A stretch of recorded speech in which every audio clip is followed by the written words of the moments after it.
Hello friends, my self Naman Sen, students of Navodaya वाले। So friends, जैसा कि आपको पता है मैं अभी काफ़ी समय से PYQs करा रहा हूँ। तो आज मैं PYQ लेके आया हूँ आपके लिए 2020 के पेपर का जीके के सेक्शन का। तो फ्रेंड्स, आप सभी को पता है कि जीके सेक्शन कितना इम्पोर्टेंट होता है और जीके को याद करना भी मुश्किल होता है और हमें पता भी नहीं है किस टाइप से आ जाता है। तो आज इस वीडियो में हम समझने वाले हैं कि PYQs के जरिए हम कैसे क्वेश्चंस को पैटर्न के समझ सकते हैं। आइए दोस्तों शुरू करते हैं बिना किसी देरी के। तो फ्रेंड्स, हमारे यहाँ पे पहला क्वेश्चन क्या कहता है ये देखते हैं। हमारा फ्रेंड्स यहाँ पे पहला क्वेश्चन कहता है black soil is known as. Friends, यहाँ पे एक क्वेश्चन पूछा गया है ब्लैक सॉइल और कौन से नाम से जाना जाता है। अब ब्लैक सॉइल है तो रेड सॉइल के नाम से तो जाना नहीं जाएगा, ना ही लेटरेट सॉइल। लेटरल सॉइल ये तो अपने अलग अलग पार्ट्स होते हैं। वो निकनेम मतलब एक तरीके से एक और नाम पूछ रहा है। वो इस मिट्टी का एक और नाम क्या हो सकता है वो ये पूछ रहा है। तो यहाँ पे ये तो अपने अलग अलग पार्ट्स हैं और लैटरेट सॉइल भी अपना अलग सेपरेट है, माउंटेन सॉइल भी। तो बचा क्या, रेगून सॉइल। हिंदी में से कहते हैं रेगून मिट्टी, जिसका आंसर ये करेक्ट हो जाता है।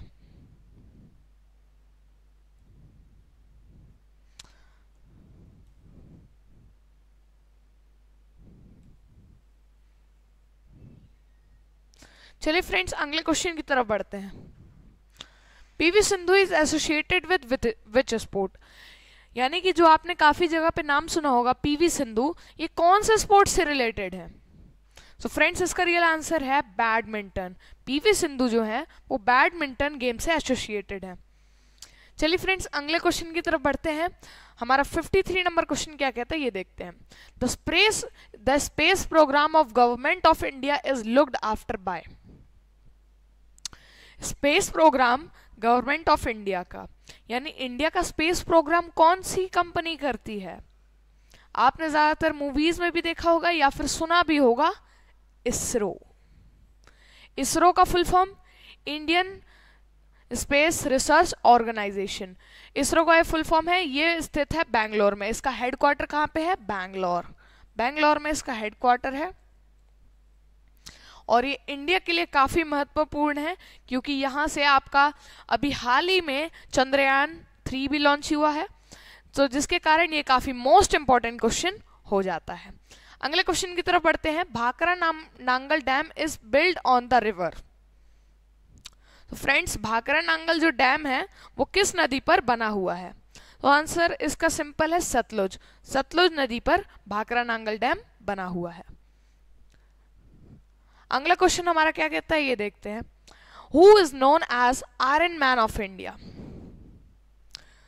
हमारे भारत के आयरन मैन, लौह पुरुष के नाम से किसे जाना जाता है। तो आंसर इसका सरदार वल्लभ भाई पटेल है। इसका आंसर क्या है, सरदार वल्लभ भाई पटेल। इनके लिए, आयरन मैन के लिए स्टैचू ऑफ यूनिटी गुजरात में है और ये वर्ल्ड टॉलेस्ट स्टैचू है। चलिए फ्रेंड्स, अगले क्वेश्चन की तरफ बढ़ते हैं। यहाँ पे देखते हैं फ्रेंड्स, यहाँ पे हमारा 56 नंबर क्वेश्चन क्या कहता है। The longest river in south India. यहाँ पे एक बात ध्यान रखिएगा दोस्तों, यहाँ पे बात करा साउथ इंडिया की नहीं, साउथ इंडिया की। मतलब हम कहेंगे हमने इंडिया की तो सुना थी, गंगा है। अब यहाँ पे तो गंगा ऑप्शन में ही नहीं है, तो यहाँ पे साउथ इंडिया जो दिया है इसका हमें पता लगाना है। इसका आंसर क्या होगा। तो फ्रेंड्स, इसका रियल आंसर है गोदावरी जो है साउथ इंडिया की सबसे लंबी नदी है, सबसे longest river in south India. अगला क्वेश्चन क्या कह रहा है। Which planet is known as a morning star as well as evening star. यानी ऐसा कौन सा प्लैनेट है जिसे हम इवनिंग स्टार और मॉर्निंग स्टार कहते हैं। वही प्लैनेट जो अर्थ के सबसे पास है और उसे अपना ट्विन प्लैनेट भी कहते हैं, यानी कि वीनस। इसका करेक्ट आंसर है वीनस को क्या क्या कहते हैं, ट्विन ऑफ अर्थ कैसे कहते हैं, वीनस को ट्विन ऑफ अर्थ कहते हैं। और क्योंकि ये सेम साइज का है पर इसका एटमॉस्फेयर काफी अलग है। वीनस सन से दूसरे नंबर पे आता है। ये काफी सारे फैक्ट्स हो गए वीनस के बारे में। अगले क्वेश्चन की तरफ बढ़ते हैं। Which article of constitution provide Indian citizen right to equality. अच्छा है, राइट टू इक्वालिटी, ये राइट किस में आता है? राइट टू इक्वालिटी, राइट जो है वो आता है हमारे मौलिक अधिकार में, यानी फंडामेंटल राइट्स में राइट टू इक्वालिटी आता है। तो सबसे पहले हमारा कौन सा आर्टिकल आता है राइट टू इक्वालिटी में? इसका सही आंसर है आर्टिकल 14। आर्टिकल 14 इसका करेक्ट आंसर है। सो फ्रेंड्स, यहाँ पे हम इस क्वेश्चन का आंसर निकाल चुके हैं। राइट टू इक्वालिटी किस में है? फंडामेंटल राइट्स में, यानी मौलिक अधिकार में है। अब ये मौलिक अधिकार क्या है? वो अधिकार जो इंडिया के हर नागरिक को बराबर तरीके से दिए जाते हैं। अगर वो इंडिया का सिटीजन है, तो उसे राइट टू इक्वालिटी मिलेगी। ये किसके तहत आता है? आर्टिकल 14 के तहत ये आता है। तो फ्रेंड्स, हमारे टोटल मौलिक अधिकार कितने हैं? 6, यानी there is 6 fundamental rights of Indian constitution. अगले क्वेश्चन की तरफ बढ़ते हैं दोस्तों। Narora nuclear power plant is located in the state of. So friends, जो नारोरा काफी फेमस न्यूक्लियर पावर प्लांट है, कहाँ का है ये? उत्तर प्रदेश। उत्तर प्रदेश का काफी फेमस न्यूक्लियर पावर प्लांट है। अगले क्वेश्चन की तरफ बढ़ते हैं। Which of the following disease spreads through contaminates food and water?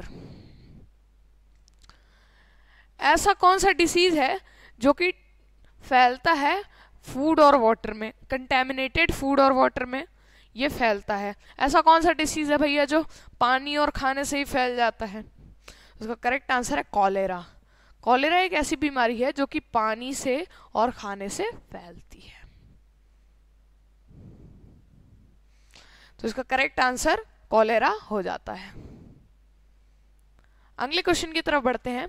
अब देखते हैं हमारा 62 नंबर क्वेश्चन क्या कहता है, 61 नंबर क्वेश्चन क्या कहता है।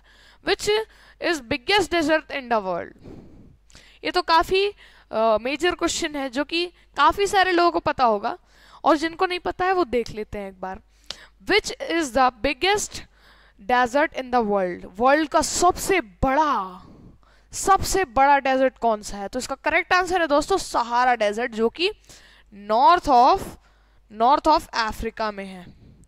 या आप नॉर्थ ऑफ अफ्रीका को अगर देखें तो ये कम से कम 11 देशों को ये पूरा सहारा रेगिस्तान घेरा हुआ है।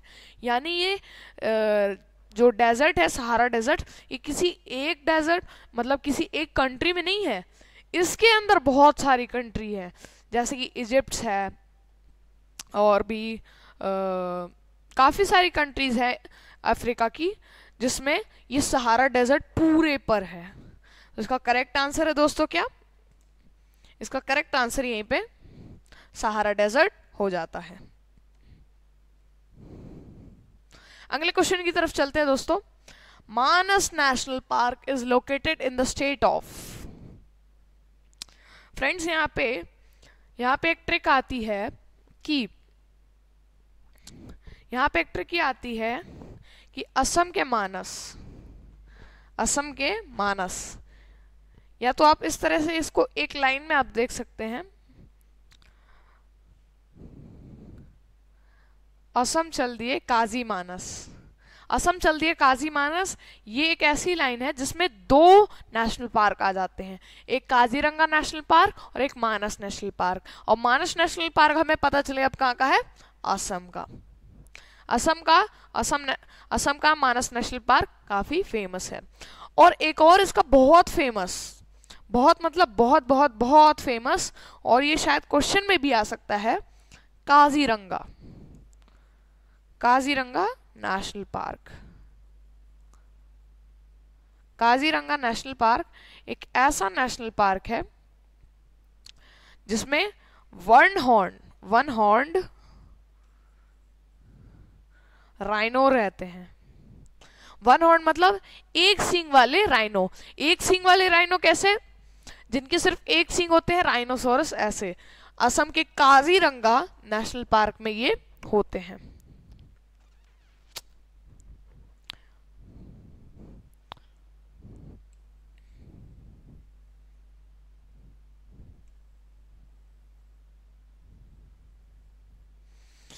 चलिए फ्रेंड्स, अगले क्वेश्चन की तरफ बढ़ते हैं। Which of these grows from the roots? इनमें कौन सी चीज है, potato, ginger, carrot, sweet potato, इन चारों में से ऐसी कौन सी चीज है जिससे जो सीड में ग्रो होती है? मतलब सीड से ये पूरा बन जाता है, अंदर का स्ट्रक्चर पूरा सीड से ही तैयार हो जाता है। अब सीड से तो सब कुछ तैयार होता है, लेकिन ये रूट्स यानी जड़ों में ही तैयार होता है। मतलब एक तरीके से कह सकते हैं जड़ ही होता है। तो इसका करेक्ट आंसर क्या है दोस्तों? कैरेट। कैरेट एक ऐसी चीज है that grows from the root, ये रूट से उगता है। अगला क्वेश्चन क्या कहता है? Sahyadris is also known as. Sahyadris एक तरीके का घाट है। सह्याद्रिस एक घाट है, और ये कौन से घाट में आता है? वेस्टर्न घाट्स। वेस्टर्न घाट्स वही वेस्टर्न घाट जिसका काफी थोड़ा बहुत हिस्सा मध्य प्रदेश, महाराष्ट्र और तमिलनाडु, केरला और ये जितने भी कोस्ट वाले जो यहाँ पे राज्य आते हैं, इसकी डायरेक्शन देखें तो वेस्ट साउथ वेस्ट जगह पे जितने भी ये कोस्ट वाले जो आते हैं वो सभी किस में आते हैं? वेस्टर्न घाट्स में आते हैं। इसका करेक्ट आंसर क्या है दोस्तों? वेस्टर्न घाट्स। अगले क्वेश्चन की तरफ बढ़ते हैं। The gas filled in a weather balloon is. जो वेदर बलून, जो एक बैलून हम जब फुलाते हैं तो उसमें कौन सी गैस भरी होती है? उसमें हीलियम गैस भरी होती है। जब एक वेदर बलून हम देखते हैं, वेदर बलून, वो उसके अंदर कौन सी गैस होती है? हीलियम। अगले क्वेश्चन की तरफ बढ़ते हैं। Growing children need more. बढ़ते हुए बच्चों के लिए क्या जरूरी है? इनमें से कार्बोहाइड्रेट्स, विटामिन, प्रोटीन, फैट्स, इनमें से कौन सी चीज जरूरी है? अब देखा जाए तो बढ़ते बच्चे के लिए ये चारों ही चीजें जरूरी हैं।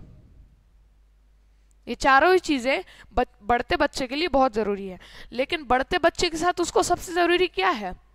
उसकी मसल्स ग्रोथ होती हैं, उसकी हड्डी ग्रोथ होती है, उसके बोन सब स्ट्रांग होती हैं। तो उसको सबसे ज्यादा किस चीज की जरूरत पड़ती है? प्रोटीन की। उसको सबसे ज्यादा किस चीज की जरूरत पड़ती है? प्रोटीन की। अगले क्वेश्चन की तरफ बढ़ते हैं।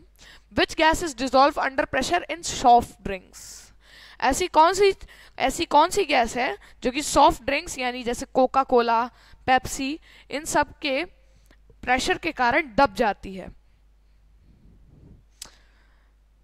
कार्बन डाइऑक्साइड ये एक ऐसी गैस है जो कि कोल्ड ड्रिंक्स के या फिर सॉफ्ट ड्रिंक्स के प्रेशर के कारण हट जाती है। तो उसका करेक्ट आंसर क्या है दोस्तों? Carbon dioxide. अगले क्वेश्चन की तरफ चलते हैं। Who is the lowest ranked air force officer among these? अब इन सब में से सबसे छोटी पोस्ट कौन से की होती है? तो फ्रेंड्स यहाँ पे ए ऑप्शन दिया है विंग कमांडर, दूसरा option group captain, C option दिया है फ्लाइंग ऑफिसर और डी ऑप्शन दिया है फ्लाइंग लेफ्टिनेंट। तो उसका दोस्तों करेक्ट आंसर है फ्लाइंग ऑफिसर। फ्लाइंग ऑफिसर जो है वो इन सब में से सबसे छोटी रैंक है।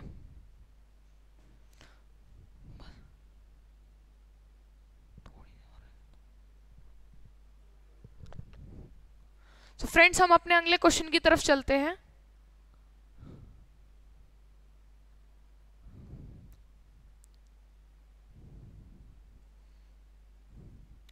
हम देखते हैं हमारा कौन सा क्वेश्चन नंबर 69। हमारा 69 नंबर क्वेश्चन क्या कहता है? विच of the following is national festival? India का नेशनल फेस्टिवल कौन सा है? अब नेशनल फेस्टिवल हम देखा जाए तो नेशनल किसे कहेंगे? जो काफी ऐतिहासिक होगा, इंडिया के लिए बहुत ऐतिहासिक होगा। अब इंडिया के लिए इन सब में से कौन सा सबसे ऐतिहासिक डे है? Republic day. इसी दिन हमारा कॉन्स्टिट्यूशन जिसके बारे में अभी हम थोड़ी देर पहले पढ़ रहे थे, आर्टिकल्स, मौलिक अधिकार, फंडामेंटल राइट्स, लीगल राइट्स, ये जब जो भी हम कुछ पढ़ रहे थे ये रिपब्लिक डे के दिन पढ़ा था, इसलिए ये दिन ऐतिहासिक दिन हो जाता है किसके लिए? इंडिया के लिए। अच्छा, कॉन्स्टिट्यूशन कब बन के रेडी हुआ था? 26 जनवरी 1949, इस दिन ये बन के तैयार हो गया था। अब कुछ लोग कहेंगे कि हमने तो सुना था भैया ये इस दिन नहीं बल्कि 1949 ना होके 1950 था। मैं कह रहा हूं ये भी है, लेकिन ये क्या है? जिस दिन एस्टैब्लिश्ड हुआ था, जिस दिन एस्टैब्लिश्ड हुआ था वो दिन था, ये वो दिन था 26 जनवरी 1950, ये वो दिन था जिस दिन एस्टैब्लिश्ड हुआ था, जिस दिन बन के पूरी तरह संगठित होके हमारा जब कॉन्स्टिट्यूशन तैयार हुआ था, वो दिन 26 जनवरी 1949 था। तो ये बात अपने दिमाग में ध्यान कर लीजिएगा एक बार। चलिए फ्रेंड्स, अगले क्वेश्चन की तरफ बढ़ते हैं। हमारा अगला क्वेश्चन क्या कहता है ये देखते हैं।